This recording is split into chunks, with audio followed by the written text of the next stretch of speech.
भागवत जी ने एक सूत्र लिखा है, दुनिया का सबसे बड़ा औषधि केंद्र हमारा रसोई घर है। सबसे बड़ा औषधि केंद्र रसोई घर है। अब दुर्भाग्य से हम रसोई में जिनको मसाला कहते हैं ना, मसाला, वहां मसाला कुछ नहीं है, सब औषधि है। मसाले का और औषधि का अंतर मालूम है? ये मसाला तो शब्द ही भारत का नहीं है, पहले तो ये बता दूंगा। ये अरबिक शब्द है, फारसी से अरबी में आया, अरबी से हमारे घुस गया, हिंदी में और जगह जगह घुस गया। ये विदेशी आए तो ये शब्द भी आया। हिंदुस्तान में 17वीं 18वीं शताब्दी का साहित्य जब मैं पढ़ता हूं तो जब तक मुगलों का राज्य रहा तब तक मसाले शब्द का बहुत उपयोग है। मुगलों के राज्य के पहले एक भी जगह किसी भी शास्त्र में मसाला नहीं है। चरक संहिता पढ़ी मैंने, कहीं भी मसाला नहीं है उसमें। सुश्रुत में कहीं मसाला नहीं है, बागवट की कहीं मसाला नहीं है। पुराने जितने लेखक हुए हैं ना 10वीं शताब्दी के पहले के, कहीं भी किसी ने मसाले शब्द का इस्तेमाल ही नहीं किया। हर जगह है तो औषधि है, औषधि औषधि, जीरा औषधि, धनिया औषधि, ये औषधि के रूप में है। तो इनकी जो प्रॉपर्टीज हैं रसोई घर की, औषधियों की, ये सब आपके चिकित्सा के लिए है। अब मुझे समझ में आता है कि हमारे पुराने जमाने की माताएं बहनें, जो हमारी दादी हैं, नानी हैं, उन्होंने अपनी अपनी बेटियों को जो कुछ सिखाया, सब्जी बनाना तो क्या क्या डालना, जीरा चाहिए, धनिया चाहिए, हींग चाहिए, मात्रा कितनी कितनी चाहिए, वो सब बड़े वैज्ञानिक और चिकित्सक लोग रहे होंगे। क्योंकि रोज हमारे शरीर में वात पित्त कफ की स्थिति सम और असम होती रहती है। आप जानते हैं सुबह जो है ना वात ज्यादा होता है शरीर में, सुबह सुबह, दोपहर को पित्त ज्यादा होता है, शाम को कफ ज्यादा होता है। तो ये पूरे 24 घंटे में ऊपर नीचे होता रहता है। तो 24 घंटे में जो वात पित्त कफ ऊपर नीचे होता रहता है, तो सब्जियों में उसी के हिसाब से औषधियां डाली जाती है। जैसे दोपहर की सब्जी बने, दोपहर की, तो मेरी दादी को मैंने देखा था कि दोपहर की सब्जी बनाएगी तो अजवाइन जरूर डालेगी उसमें, और वही सब्जी रात को बनाती थी तो अजवाइन नहीं डालती थी। तो एक दिन मैंने दादी से पूछा कि यही सब्जी दोपहर को मैंने खाई तो इसमें अजवाइन थी, शाम को खाई तो नहीं, क्यों? तो उसने उत्तर तो नहीं दिया। तो उसने कहा मेरी मां ने ऐसा सिखाया।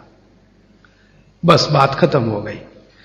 अब उस समय मैं भी मान लिया कि ठीक है, उसकी मां ने सिखाया। अब जब मैंने काम शुरू किया ये चिकित्सा पर, तब मेरे समझ में आया कि अजवाइन जो है पित्तनाशक है। घी के बाद, देशी गाय के घी के बाद जो सबसे ज्यादा पित्तनाशक दूसरी कोई चीज है तो वो अजवाइन है। और दोपहर को पित्त भड़कता है, आप जानते हैं, और वो स्वाभाविक है क्योंकि खाना खाने के लिए पित्त भड़कना ही चाहिए। तो उस समय अजवाइन डाली जाती है सब्जी में, क्योंकि दोपहर को ही शरीर को अजवाइन की जरूरत होती है पित्त को सम पे लाने के लिए। तो भारत में ज्यादातर माताएं बहनें ये बात जानती हैं कि दोपहर की सब्जी में अजवाइन चाहिए। दोपहर का दही है ना, दही का मट्ठा, उसमें भी अजवाइन का बघार लगता है। दोपहर की जितनी भी चीजें हैं ज्यादातर अजवाइन ग्रस्त होती हैं या अजवाइन से बनती हैं, क्योंकि पित्त को सम पे रखना है। तो आप सोचो, जो लोग ये कर रहे हैं वो बिना कहे कितना बड़ा काम कर रहे हैं। हमने उसका वैल्यूएशन नहीं किया, ये हमारी मूर्खता। हमारे यहां तो एक बहुत बड़ा दुष्कर्म इस देश में हुआ है। अंग्रेजों के हम गुलाम हो गए तो सब कुछ हम भूल गए, अपनी चीजें। अंग्रेजों ने जो सिखाया वही हमें याद है। तो हम जीडीपी का कैलकुलेशन करते हैं अंग्रेजों के फॉर्मूले से। जीडीपी निकलता है इस देश का, ग्रॉस डोमेस्टिक प्रोडक्ट। तो मैंने बहुत बार इस देश के अर्थशास्त्रियों से पूछा कि जीडीपी में आप विचित्र विचित्र कैलकुलेशन करते हैं। जैसे भारत की पुलिस है, उस पर जो खर्चा हो रहा है वो जीडीपी का हिस्सा है। अगर चोरियां बढ़ी, डकैतियां बढ़ी तो पुलिस का खर्च बढ़ेगा तो जीडीपी बढ़ेगा। और प्रधानमंत्री छाती ठोक के कहेगा मेरे जमाने में जीडीपी 10% से ऊपर बढ़ गया। सो व्हाट, पुलिस का खर्च बढ़ गया, माने चोरियां बढ़ गई, डकैतियां बढ़ गई, अत्याचार बढ़ गए, अनाचार बढ़ गए, तो जीडीपी बढ़ गया, तो क्या बड़ी बात है। तो हमारे जो जीडीपी के कैलकुलेशन है बड़े विचित्र हैं। इसमें चोरी हो, डकैती हो, लूट मारी हो तो जीडीपी बढ़ेगा, लेकिन माताएं बहनें घर में जो करती रहती हैं वो जीडीपी में है ही नहीं, कैलकुलेशन ही नहीं है उसका। भारत सरकार कोई कैलकुलेशन नहीं करती कि किसी माँ ने 1 किलो पापड़ बना दिए, तो जीडीपी बढ़ा कि नहीं? तो कहते हैं जी मालूम नहीं बढ़ा कि नहीं बढ़ा, क्योंकि कैलकुलेशन नहीं है। किसी माँ ने दाल की बड़ी बना दी, 5 किलो दाल की, तो जीडीपी बढ़ा कि नहीं बढ़ा? आपका मन क्या कहता है, बुद्धि क्या कहती है, बढ़ा कि नहीं बढ़ा? किसी ने बड़ी बना दी, किसी ने पापड़ बना दिए, किसी ने कुछ बना दिया, किसी ने गोंद के लड्डू बना दिए, किसी ने मावे का कुछ बना दिया, तो जीडीपी तो बढ़ ही रहा है, लेकिन हम कैलकुलेट नहीं कर रहे हैं उसको, क्योंकि अंग्रेजों के यहां महिलाओं का किया हुआ काम महत्व का नहीं माना जाता।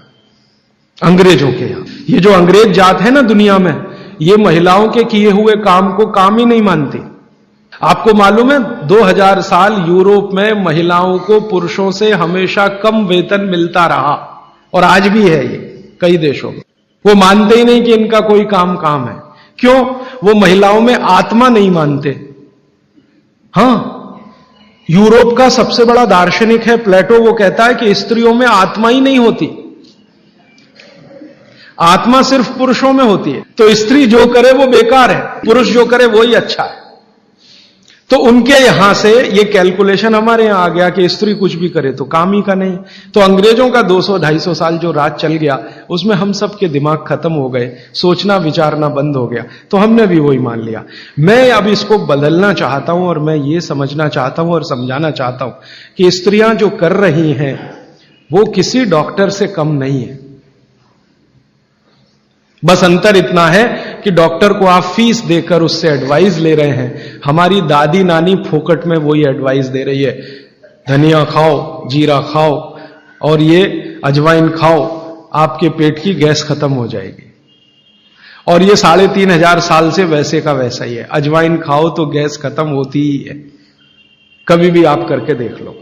आप में से किसी को भी बहुत गैस बनती हो, पेट में एसिडिटी की तकलीफ हो, आज से शुरू कर दो। आप खाना खाया तो उसमें ध्यान रखो अजवाइन ज्यादा रहे, दाल में, सब्जी में, वगैरह वगैरह। और अगर नहीं कर पा रहे हैं तो खाना खत्म करते ही थोड़ी अजवाइन खा लो। अजवाइन ज्यादा तकलीफ ना कर दे, उसका बैलेंस है काले नमक के साथ, तो थोड़ा अजवाइन और काला नमक मिला के हर खाने के बाद खा के देख लो। 3 दिन में ना आपकी गैस बंद हो तो आप जो कहो मैं हारने को तैयार। ये गारंटी मैं नहीं दे रहा हूं, ये गारंटी अजवाइन दे रही है, मेरी गारंटी नहीं है, अजवाइन की गारंटी है। तो वो कहते हैं भागवत जी की पित्त को सम रखने के लिए हमारे रसोई में घी के बाद जो दूसरी चीज है वो है अजवाइन।